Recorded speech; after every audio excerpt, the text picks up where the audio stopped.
ગુજરાતના ઉદ્યોગપતિઓ, ગુજરાતના રાજવીઓ, તમામ ગુજરાતીઓ એજ્યુકેટેડ હતા, છે અને રહેશે.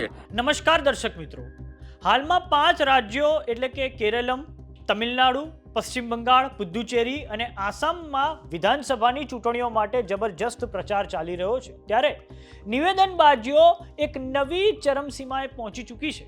બીજી તરફ ગુજરાતમાં સ્થાનિક સ્વરાજ્યની ચૂંટણીઓના ભાગરૂપે 10,000 બેઠકો પર 26મી એપ્રિલે મતદાન યોજાવાનું છે. ત્યારે કોંગ્રેસના રાષ્ટ્રીય અધ્યક્ષ મલ્લિકાર્જુન ખડગેનું ગુજરાતીઓ પરનું નિવેદન જબરજસ્ત વિવાદનું કેન્દ્ર બની ચૂક્યું છે. મલ્લિકાર્જુન ખડગે કેરળમ રાજ્યમાં ચૂંટણી પ્રચાર દરમિયાન કહ્યું છે કે મોદીજી ગુજરાતની અભણ પ્રજાને મૂર્ખ બનાવી શકે, કેરળમની નહીં. તો હવે કોંગ્રેસના રાષ્ટ્રીય અધ્યક્ષ મલ્લિકાર્જુન ખડગેના નિવેદન પર હાસ્ય કલાકાર ડોક્ટર જગદીશ ત્રિવેદીનું નિવેદન સામે આવ્યું છે, જેમાં તેમણે કહ્યું છે કે મલ્લિકાર્જુન ખડગેના નિવેદન પર મારે કહેવું છે કે ભારતના રાષ્ટ્રપિતા મહાત્મા ગાંધી ગુજરાતી છે, પરદેશમાં જઈને બેરિસ્ટર થયા હતા. પ્રથમ વડાપ્રધાન થવા માટે સૌથી લાયક એવા સરદાર પટેલ પરદેશમાં જઈને બેરિસ્ટર થયા હતા. ભાવનગરના કૃષ્ણકુમાર સિંહથી માંડીને ગુજરાતના તમામ રાજાઓ હાઈલી એજ્યુકેટેડ હતા. મુકેશ અંબાણી, વિક્રમ સારાભાઈ જેવા અનેક ગુજરાતીઓ હાઈલી એજ્યુકેટેડ હતા અને મેં પોતે પણ અલગ અલગ 3 યુનિવર્સિટીઓમાંથી 3 વાર પીએચડી કરેલું છે. એટલે ખડગે સાહેબ ગુજરાતના તમામ લોક કલાકારો, લોક સાહિત્યકારો અને લોકો એજ્યુકેટેડ હતા અને રહેશે. તો આવો સાંભળીએ હાસ્ય કલાકાર જગદીશ ત્રિવેદીએ શું પ્રતિક્રિયા આપી છે.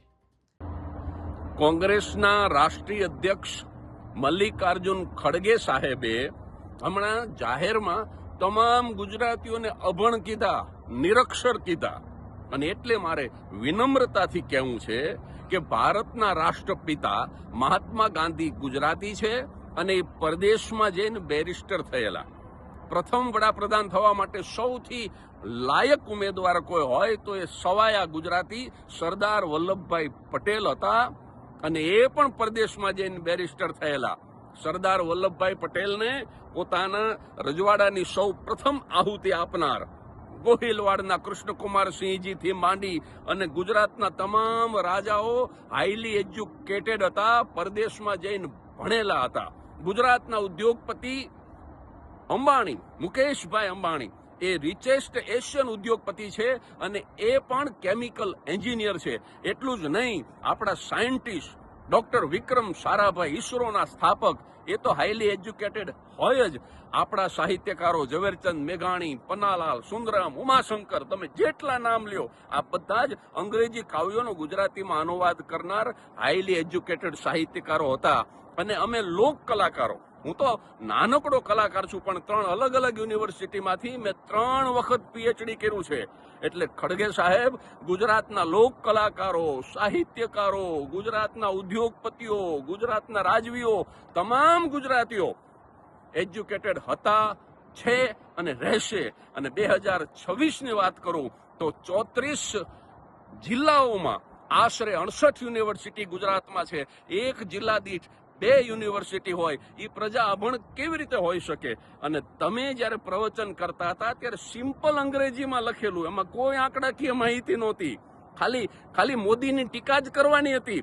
અને છતાંય તમે હાથમાં કાગળ રાખી અને એક એક લીટી તમે વાંચીને બોલતા હતા. અને મોદી સાહેબ પરદેશમાં જાય, વ્હાઇટ હાઉસની અંદર પ્રવચન કરતા હોય, અંગ્રેજીમાં બોલતા હોય, તો પણ ક્યારેય હાથમાં કાગળ નથી રાખ્યો, ક્યારેય સ્લીપ ઓફ ટંગ નથી થઈ. તો આદરણીય ખડગે સાહેબ, તમે જ નક્કી કરજો, ગુજરાતીઓ અભણ છે કે કોણ અભણ છે?